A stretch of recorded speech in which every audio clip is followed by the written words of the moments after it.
Here. Hey. Hey everyone! Happy Wednesday. I am Violette de Ayala. I'm the founder of FemCity, and you're joining me today for our Wednesday Wisdom series, our Business for Your Soul. I always have on amazing founders, and we love to hear their story. I always find that when we get to know the stories of how other people created their businesses, we get inspired about their journey, and we can apply some of that into our own life. So today I have JESSIE May with me.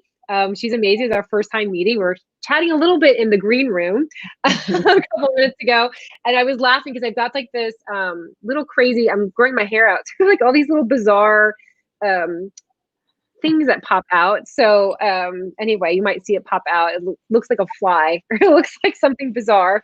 But anywho, JESSIE May, I'm so happy that you're here. Thank you so much for taking time out of your day to join us and inspire us and motivate us.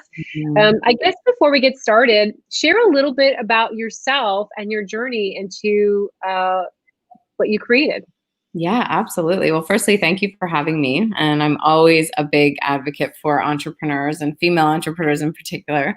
I have always been an entrepreneur at heart. Even from a young kid, I was that kid, designing and creating and selling. And I had an entrepreneurial dad, so that I came by it honestly. But I was also very much about dreams and possibilities. So, without getting into all the details of my journey, that was definitely a guiding force. Like, what's possible? How can I create a path? How can I make space for that to step in? It's all good. We have the dogs, the babies, it's 2020. Yeah. And like, I know. I actually love how that's, real time, life is in session. What can you, right? Right. Yeah. So that said, I've always been sort of driven by curiosity and what's possible and sort of dreaming and inspiration. That was always sort of a really, I would say, a guiding source, if you will. And then it got me into, I studied communications in university, and I partly because I wanted to really get into all the different fields. And I really took everything from like physics and poetry to language classes, and then humanities and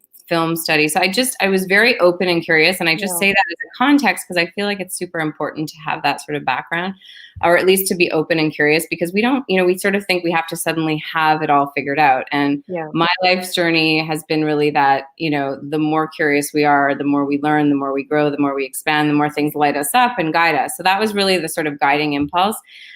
Flash to many different experiences in different industries and studying different modalities. And then I got into and so I went into photography and design, and then I started my own clothing line. So I have a real kind of entrepreneurial background.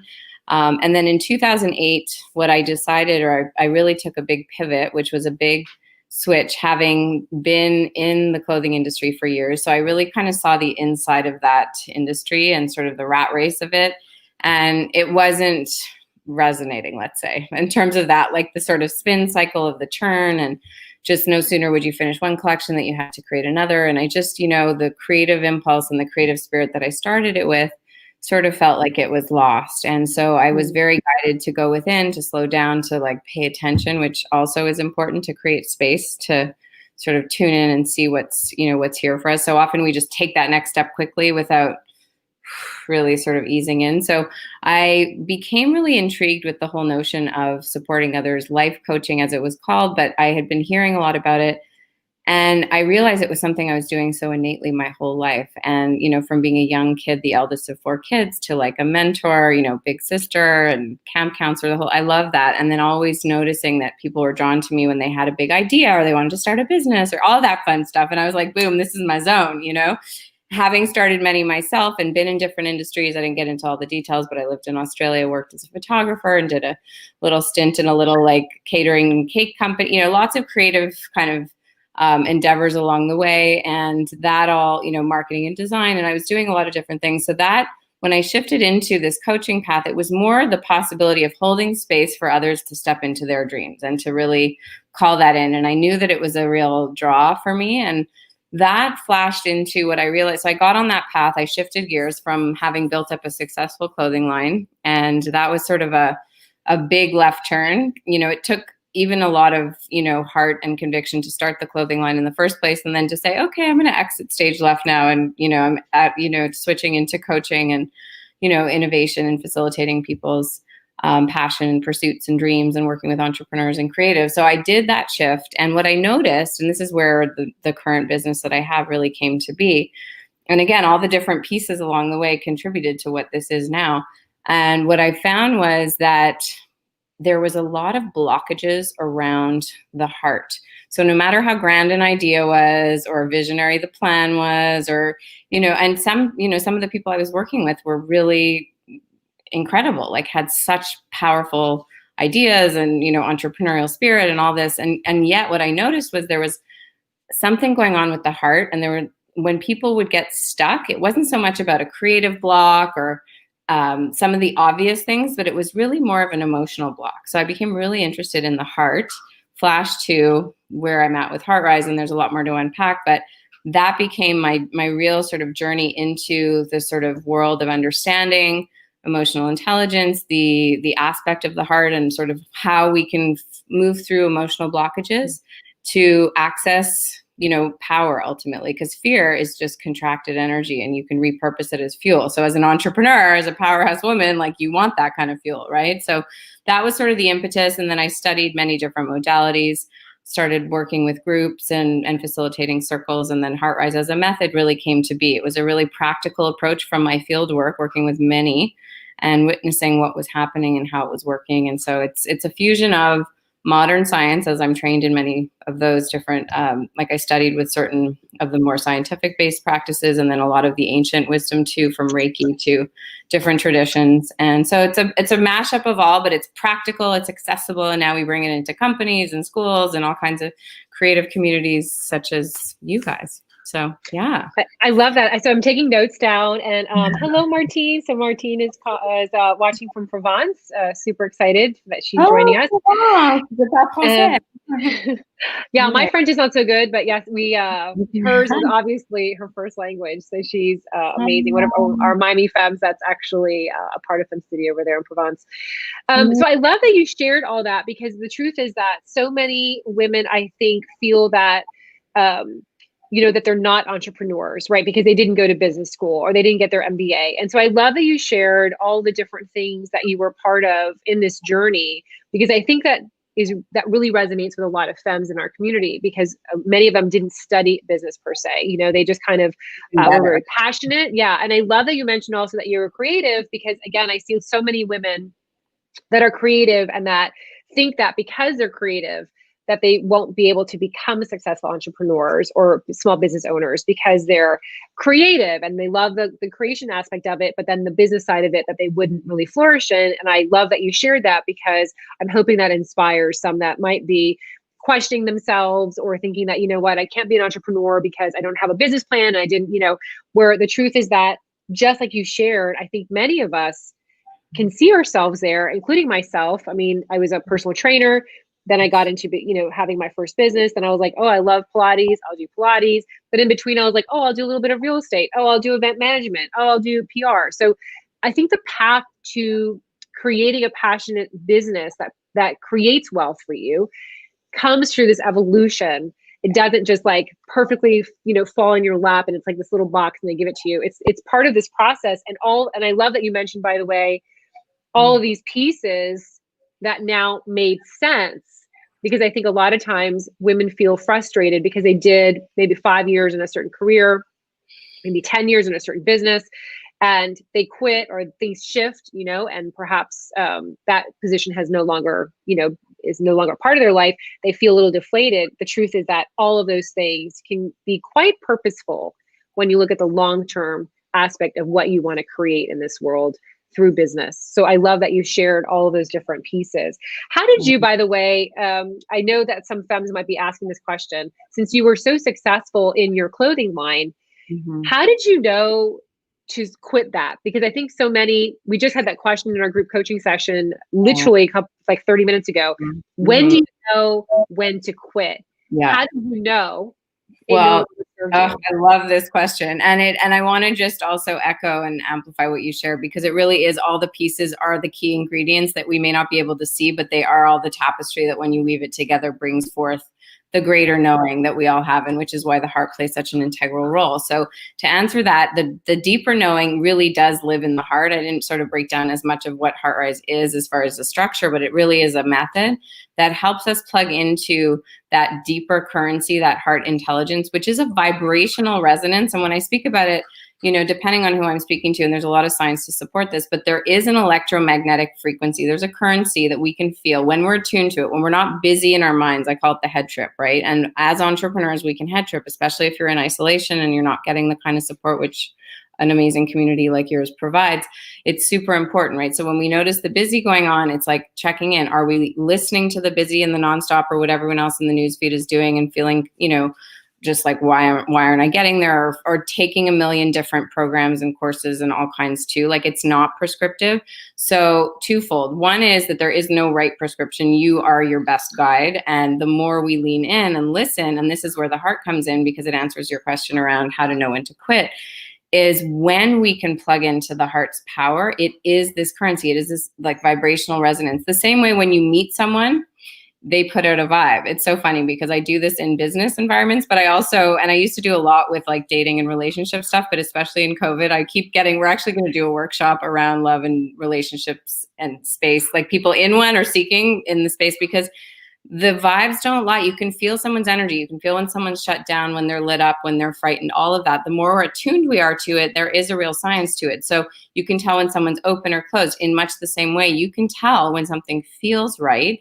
It's an intuitive wisdom. It's a knowing. I call it heart wisdom in the method, but it's a flow. And when you're in flow, you're much more able to make good decisions, to be creative, to be innovative, all these things that we need more of, and to know when it's a no or when it's time to say, it's done. So for me, it was scary, but I knew in my heart of hearts that it was, I could just feel like I wasn't in it anymore. And so if you're not being lit up by it, you know, there's a real indication there and there's more to learn. And the method, if anyone's interested, can really help to, it's a 4-step method that really helps get you into a state of taking the busy head trip story, moving it through these 4 steps to arrive in flow. And then you start to ask the right questions and get the right answers from within. It's not about anyone else you know, we have our own best answers. And I think that's a lot of times too, when the fear sets in, we can really seek outside. But actually, the more we can drop in and have tools and resources to connect to what's true for us, the more able we are to be guided from something more powerful that will be the fuel that will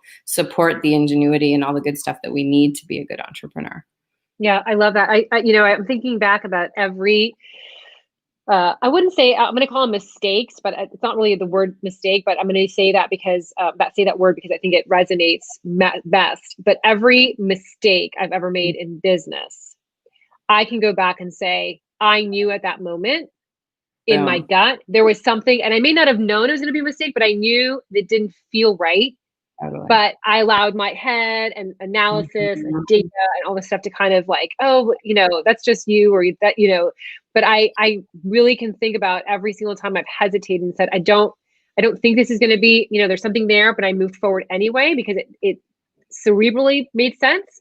Yes. It always burned me. It always burned me. But I think people I think they think that the message from the divine will come like, boom, like right over, and you know exactly, and that's it. And I think that little stirring in your stomach, or that little, you know, the whisper.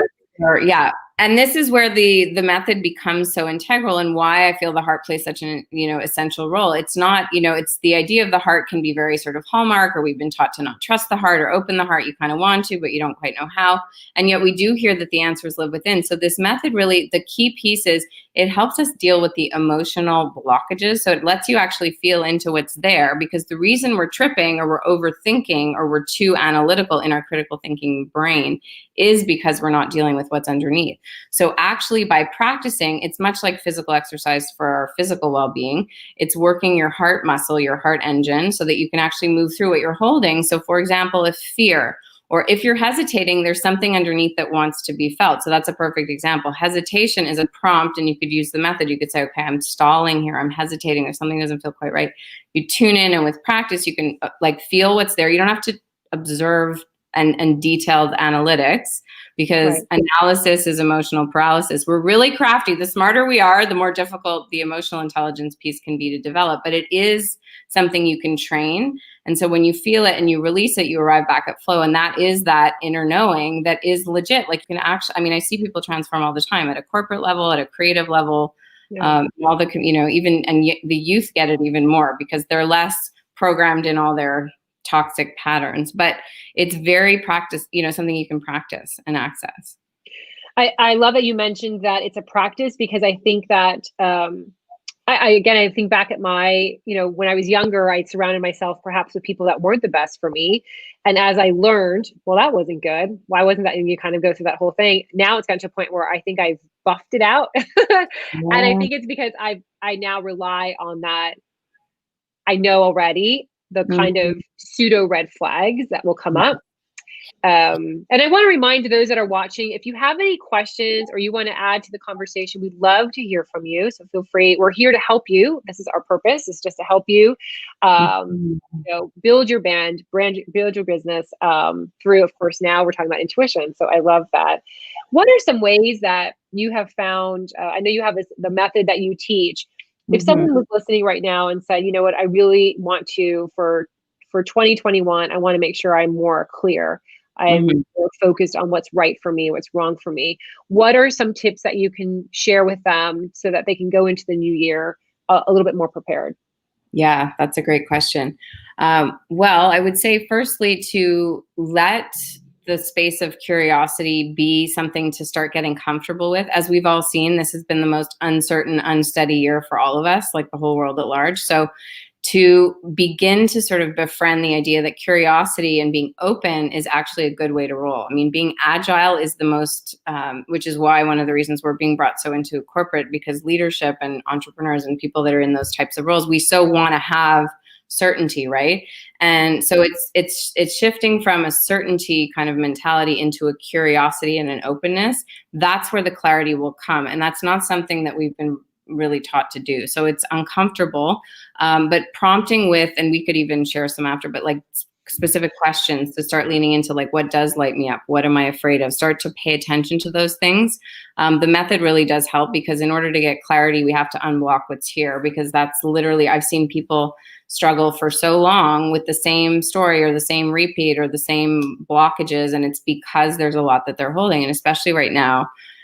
So that really can help people to move through in a very meaningful way, in a practical way, because which I tend to call the busy mind, the nonstop, like all kinds, sometimes you've got lots of chatter and lots of voices up there, different narratives that we're subscribing to and different people that we're trying to, adhere to and all the rest of it. But the more we can tune in and really anchor within. So whatever that looks like too, I'm a big advocate for a morning practice. Actually, we have a special, I'll offer it to everyone in your community, but I just started doing these little morning anchor with heart. So they're little mini messages, and whatever that may be for you, if you enjoy and you want to give it, have a taste of what I do, you can certainly try those, but they're 4-minute little guided mini message and meditation. So it just, like this morning was all about listening, for example.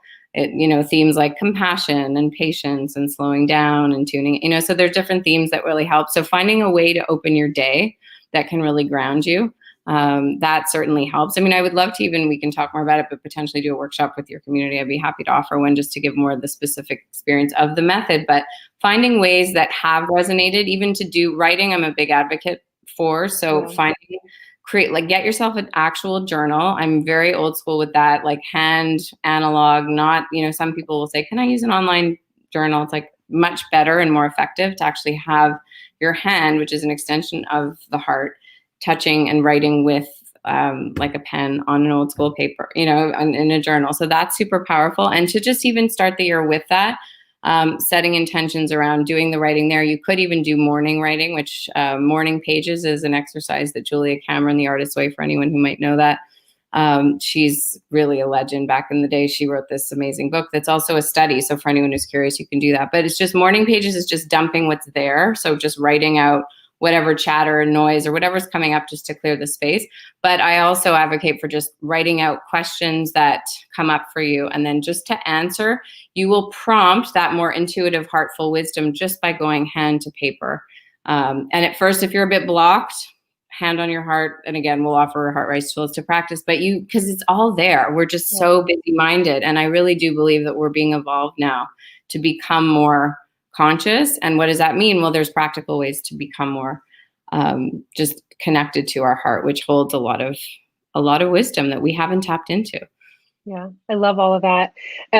We're actually the journaling part, my daughter. So I have 3 kids, but the the middle one, who's 21, she's a huge journaler. She and her boyfriend journal often. And we're teaching that in January. One of our classes in January is how to journal, because I don't know how to do that. I'm good at I've figured out how to find that space, that calming place. I was so addicted to chaos. I was so addicted to having every minute of my life filled with a board meeting or a fundraiser. I was crazy. But I've now found so much peace in just being still and being in a place that's a whole other conversation that we can definitely share. So Jessie May, for femmes that are intrigued about the work that you do and want to learn more, where can they go to connect with you? Yeah, absolutely. I'm so accessible, so I really am here to support as much as possible. So on our site, heartrisemovement.com, so heartrisemovement.com, there's lots of different ways. And then Instagram too, we're pretty active on there. And then as far as we have a podcast that I release, so that's also just a nice way to tune in. And if you wanted to learn more about the method, there are ways. Like I have a digital foundation course. A lot of people are finding that really easy to integrate now. It's something you can do in your own time. So it's a 6-week program. People could learn the method if you're curious. We do monthly events. So a lot of different ways. And if you have a community that you want to bring it to, and I'd love to, we can chat more about doing one for your femmes. But I love doing workshops. And right now we've been doing so many, like how to lead with heart in uncertain times, really developing emotional intelligence, because that's the key. If we're holding so much, and I'll just share this piece because it's so important, we're so much more reactive and we're so much more susceptible to the noise. So the more we can metabolize and alchemize, move through what we're holding, we can really arrive at a groundedness, and then we can just breathe easier. So, and then the Ignite Bites, the little morning messages. So you can sign up, we can add the text, maybe here or wherever makes sense, but you can find that on the site too. It's just, you literally text us and you get a morning text. It's just an audio and it's so easy. You don't have to open any apps or social media or email. And reach out. I'm happy to support however we can. Awesome. We have one of our global members, Candace, who's an intuitive coach. She was sharing recently that she felt like 2021 was going to be more heart-centered and more about purpose and the connectivity to one another than ever before. And so it fits perfectly with what you were just sharing right now. I think it's a great time to work on releasing 2020 and to start focusing on 2021. And I'm very grateful to you for sharing your wisdom with us today. Thank you so much, Jessie May. Such a pleasure. And on that note, just a last parting word or sentence to share is, we all know each other by heart. It's something we believe. And I know that sounds sweet, but it really is truthful when we're in our hearts, and as we're seeing like Zoom and all these different, we're getting more real than ever. And the more heart smart we can be, you can actually retrain your brain and the circuitry of your brain with the power of your heart. And the more we can start to do that and honor that, we can really show up differently. And one very last thing, for anyone who might have leadership inclination, we have a lot of entrepreneurs that are doing my leadership training. It's just this year, pre-COVID January, we started. I mean, talk about the universe having a plan. We've been like so deeply connected, and it's small groups of 12 that I do. So it's really intimate. It's very select. And we have a lot of opportunities in different environments to facilitate if that's anyone's jam per se. Yeah. Thank you so much. All right, ladies, we will be back next Wednesday. Thank you so much. You can learn more about FemCity at FemCity.com. And of course, Jessie May, send us a link and we'll go ahead and add it into this chat. And we hope you guys have a great rest of the week. Happy December. Mwah! Bye. Thank you.